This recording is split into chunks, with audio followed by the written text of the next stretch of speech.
Edward Fudwupper fibbed big, explained by Fanny Fudwupper, with Berkeley breathed helping slightly.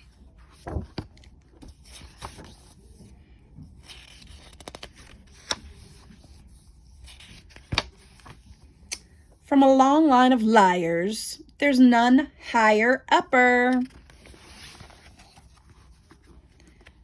than my fibbing big brother, the Edward Fudwupper. There he is now. I know just what he's doing. He's thinking of who could be next for some fooling. Edward's been cooking up fibs full of phooey. He'll serve them up sweet, all gooey with hooey.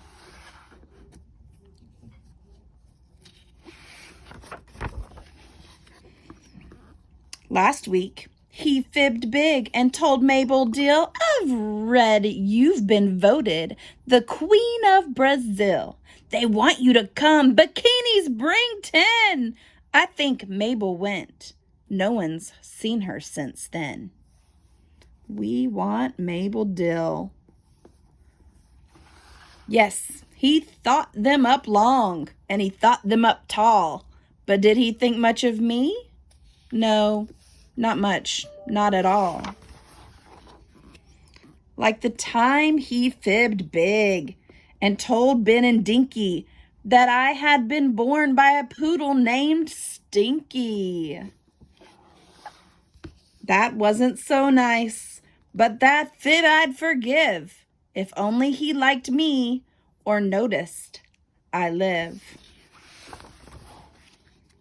Early this morning, he did it again. He whacked a baseball and things smashed in the den.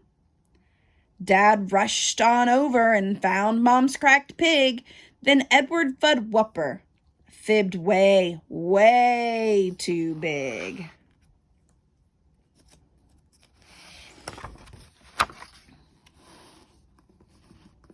It's all truly, clearly, quite simple, you know.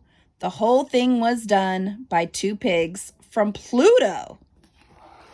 They were cruising by Earth, looking down from above, when they spotted Mom's pig and fell deeply in love.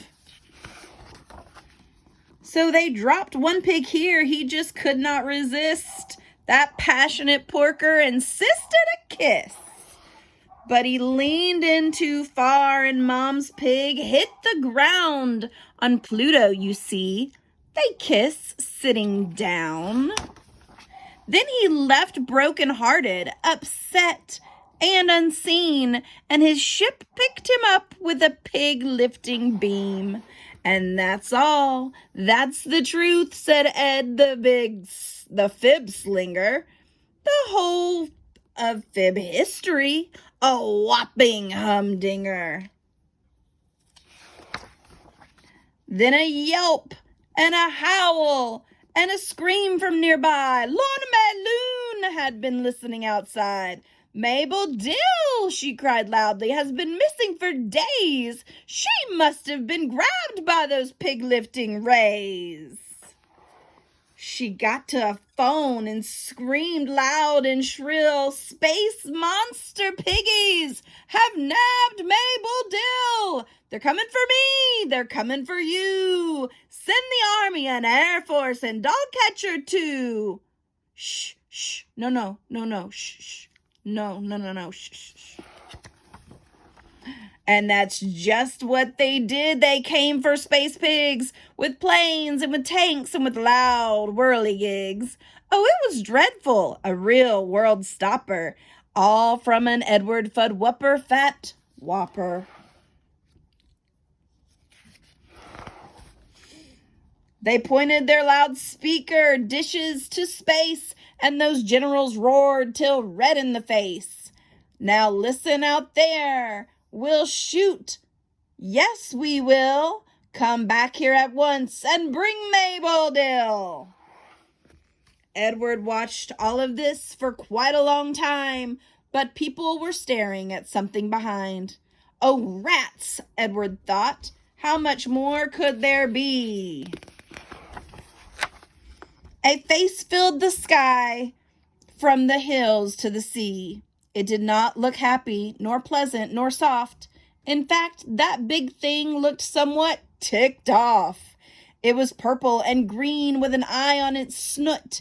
It opened its mouth, roaring, "Who started this hoot?"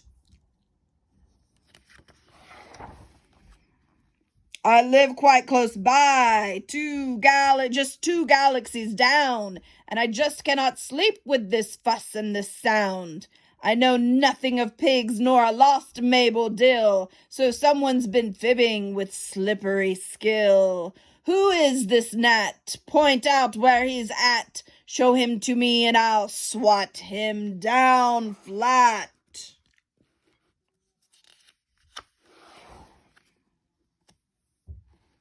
And that's what they did.